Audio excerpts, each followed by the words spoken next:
जय गुरु जी, शुक्राना गुरु जी, बहुत बहुत शुक्राना सुरेश अंकल का, बहुत बहुत शुक्राना मल्टीलिंगुअल ग्रुप का, जिन्होंने मुझे ये सेवा बख्शी कि मैं गुरु जी का डिवाइन ग्रंथ जो है दिव्य आभा पढ़ सकूं, जो कि लाइट ऑफ डिविनिटी का रूपांतर है, जिसका रूपांतर अमिताभ शास्त्री अंकल ने किया है।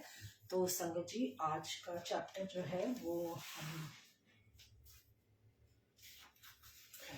मृत्यु शैया पर जीवन दान। एक परिवार पिछले 45 वर्षों से राधा स्वामी का अनुयायी था। उनमें से एक अशोक ग्रोवर गुरुजी के भक्त थे। उन्हें जब अपने संबंधी का फोन आया कि उनके पिता मृत्यु शैया पर हैं, तो वह तुरंत घर गए। उनके पिता को लगातार हिचकियां आ रही थी और चिकित्सकों ने और कुछ कर पाने में अपनी असमर्थता व्यक्त कर दी थी। अशोक गुरुजी को पूरे मार्ग याद करते हुए उनको दिल्ली के अपोलो चिकित्सालय ले गए और उनको गहन सेवा केंद्र में प्रवेश किया गया। उनके पिता का रक्त मधु 700 पहुंच गया था। आंतों ने कार्य करना बंद कर दिया था और हिचकियां उनकी भांति धीमी हो रही थी। चिकित्सकों ने आशा छोड़कर उन्हें घर ले जाने का परामर्श दिया। उसी समय अशोक को आभास हुआ कि अब उनके पिता स्वस्थ हैं और चिंता करने की कोई आवश्यकता नहीं है। अशोक को एक आवश्यक कार्य से जाना था, अतः वे गुरुजी की आज्ञा अनुसार बिना किसी सेवक के अपने पिता को चिकित्सालय में छोड़कर चले गए। अगले 2 दिन अशोक अति व्यस्त रहे और उन्हें चिकित्सालय से संपर्क करने का भी समय नहीं मिला। जब वह वापस आए तो उन्होंने अपने पिता को रोते हुए देखा। उनके मन में विचार आया कि उनके पिता उन्हें अकेला छोड़ने के कारण दुखी थे, पर उन्हें अचंभा तब हुआ जब उनके पिता ने पूछा कि क्या वे गुरुजी के पास गए थे। उनके पिता ने बताया कि कैसे अशोक के जाते ही उनके पिता को गुरुजी की सुगंध द्वारा उनकी उपस्थिति का आभास हुआ था और गुरुजी ने कहा, होर वही राधा स्वामिया की हाल ने तेरे। पिता ने कहा कि उन्होंने बाबा जी राधा स्वामियों के प्रमुख से अपने को बचाने के लिए विनती करी थी, पर गुरुजी ने आकर उनकी रक्षा करी। गुरुजी ने उन्हें परीक्षण पुनः करवाने की सलाह दी। यह कार्यवाही 2 दिन तक चली। इस अवधि में उनके पिता को गुरुजी की सुगंध आती रही। परिणाम आने पर चिकित्सकों को विश्वास नहीं हुआ और अपनी पद्धतियों पर संदेह करने लगे। उनके अनुसार उनके पिता को कोई रोग नहीं था।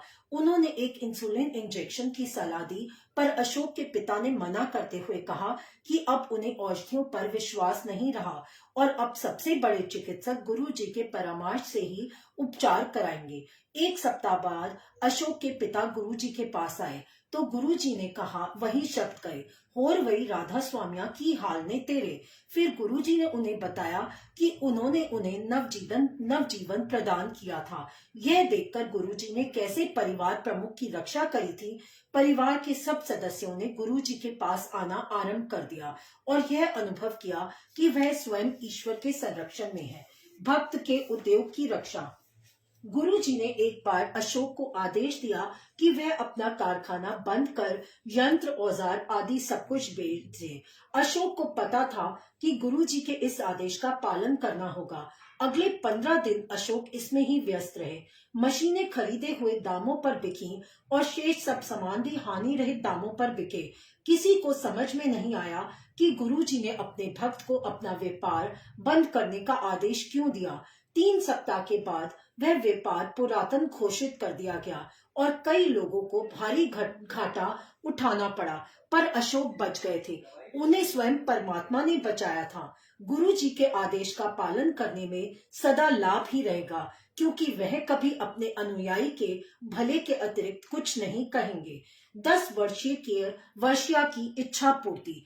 एक दिन अशोक की 10 वर्षीय पुत्री गुरु जी के दर्शन करना चाह रही थी। अशोक स्वयं बड़े मंदिर के आयोजन में व्यस्त थे। उन्होंने एक भक्त से अपनी बेटी को बड़ा मंदिर लाने का निवेदन किया। वह बड़ा मंदिर आई, पर एम्पायर स्टेट जाने की जिद करती रही। उसे वहां ले जाने वाला कोई नहीं मिला। पूरी रात्रि वह रो रो कर गुरुजी से उनके दर्शन के लिए प्रार्थना करती रही।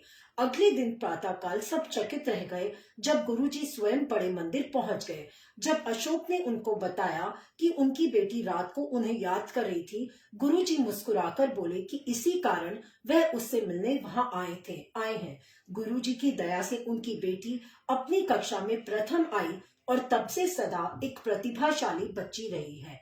जय गुरुजी, शुक्राना गुरुजी। अशोक ग्रोवर, दिल्ली द्वारा कथित। शुक्राना गुरुजी। गुरुजी, अगर इस ग्रंथ को पढ़ते हुए कोई भी भूल चूक हो गई हो तो प्लीज मुझे माफ कर दीजिएगा। जय गुरुजी, शुक्राना गुरुजी।